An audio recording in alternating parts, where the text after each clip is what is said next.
Bonjour à toutes et à tous. Il y a 4 ans, le 23 octobre 2017, nous lancions un plan d'action pour la croissance et la transformation des entreprises. Le début d'une grande transformation économique pour donner aux entreprises les moyens d'innover, de se transformer, de grandir et de créer des emplois. On l'a dit, on le fait.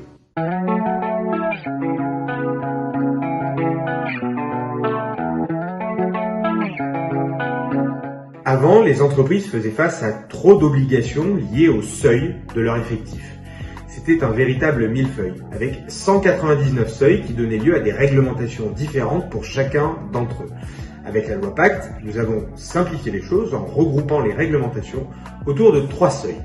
11 salariés, 50 salariés et 250 salariés. Avant, l'intéressement et la participation des salariés des petites et moyennes entreprises n'étaient pas assez développés.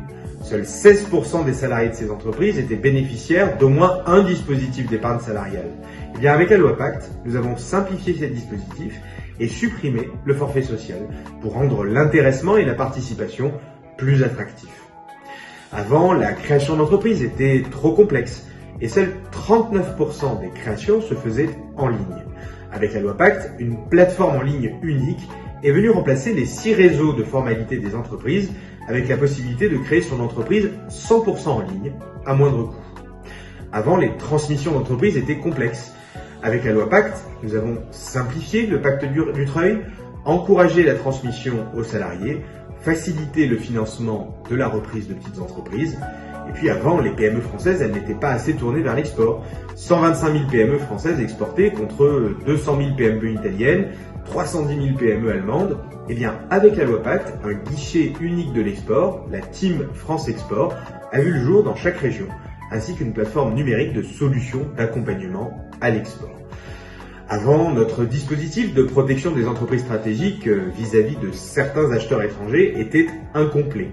Eh bien, avec la loi Pacte, nous avons renforcé les pouvoirs et les procédures de contrôle sur les investissements étrangers dans les activités stratégiques. Après 18 mois de travail, la loi Pacte a été définitivement adoptée le 11 avril 2019. Sur les 145 mesures de la loi, 138 sont aujourd'hui totalement appliquées. Les contrôles sur les investissements étrangers dans les entreprises stratégiques ont augmenté de 50%, avec 275 opérations contrôlées l'année dernière. Les exportations des petites et moyennes entreprises se portent mieux, avec une augmentation de 4% des PME qui exportent. Les salariés sont aujourd'hui mieux associés aux résultats de leur entreprise. Plus de la moitié d'entre eux ont à présent accès à de l'intéressement ou de la participation. D'ailleurs, l'épargne salariale a augmenté de 1,5% en 2020. Les entreprises sont moins soumises aux effets de seuil et la réglementation les freine beaucoup moins dans la croissance de leur production et la croissance de leur recrutement et de leurs effectifs. Cette année, la croissance devrait être supérieure à 6%, c'est un record depuis 1973.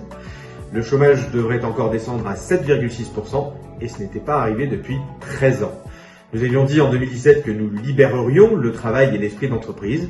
On l'a dit, on le fait. Merci d'avoir suivi cette vidéo. On se retrouve bientôt pour un nouvel épisode de On l'a dit, on le fait. Nous parlerons de la justice. À très bientôt.